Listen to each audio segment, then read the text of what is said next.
Alors le bourg d'Ambon est situé sur une crête, donc on a les marais situés au nord et les marais situés au sud.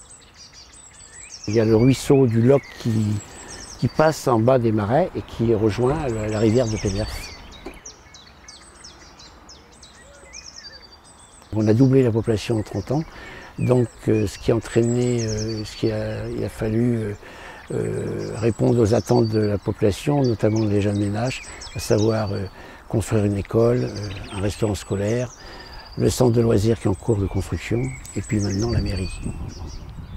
L'ancienne mairie était complètement obsolète, donc il fallait trouver une solution à la fois pour répondre à la demande de la population, mais aussi pour le personnel, puisque le personnel de la commune, bien sûr, a grandi en nombre.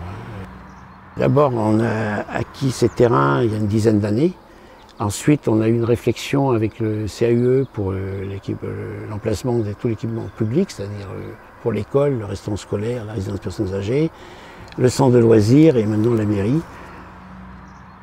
On avait visité la mairie de Ferrel et donc on a écouté les arguments des élus de Ferrel, notamment les critiques et de leur mairie, pour en tenir compte. Et puis on a répertorier nos besoins en termes de bureaux, de circulation.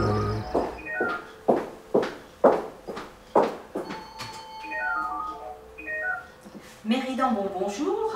Quand monsieur le maire de Ambon nous a interrogés sur le projet, il fallait réussir à apprivoiser finalement une demande un peu particulière qui était de recentrer la disposition du bourg, puisqu'il avait une vision qui concernait à finalement déporter cette centralité sur l'entrée nord du bourg, sur la départementale qui vient de la voie express, afin de relocaliser l'ensemble des équipements publics, l'école, la cantine, un LSH qui est aujourd'hui en construction, et la mairie.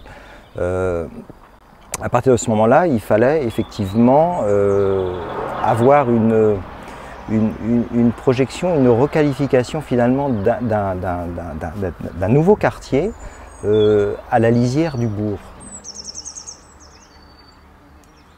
La zone sur laquelle on intervient est une zone sensible, un espace naturel qui est protégé, et à partir de là, on marque d'autant plus cette limite qu'il y a entre le domaine urbain qu'on est en train de terminer et puis cette zone protégée qu'on doit respecter et sur laquelle on s'appuie.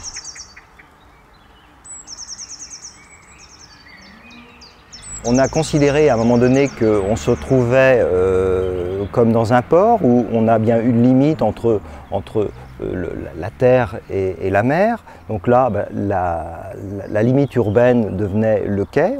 On appuyait la route, la voie de desserte du quartier, l'approche du nouveau bâtiment.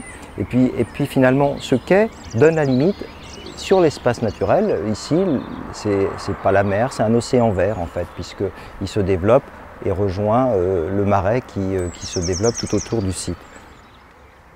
La mairie s'installe sur le quai, est posée sur le quai et semble un petit peu flotter, c'est-à-dire qu'elle est en porte-à-faux, elle respecte notre océan vert, elle ne met pas le pied dans l'eau, elle le regarde d'en haut et elle se tourne vers l'espace vert, vers l'espace naturel finalement. C'est ça qui nous a intéressés, c'est-à-dire qu'il y a un respect du site et surtout tirer parti du site, c'est-à-dire qu'au lieu de regarder vers le sud et regarder vers la voie, on a considéré que au-delà du fait d'un bâtiment qui accueille son public, il y a les gens qui viennent, il y a les gens qui y travaillent et on leur offre l'espace naturel directement.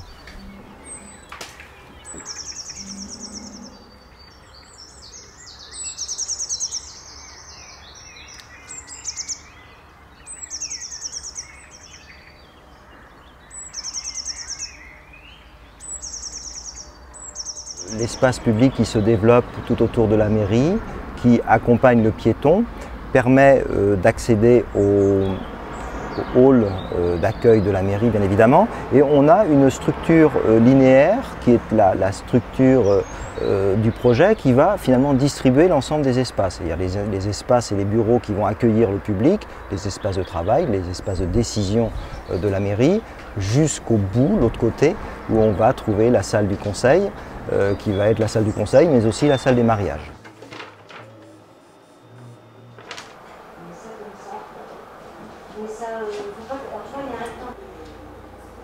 Mais après 16 mois d'utilisation de cette mairie, les gens s'approprient maintenant le lieu et également le bâtiment. Et puis quand ils ont vu l'intérieur, ils ont une autre vision des choses.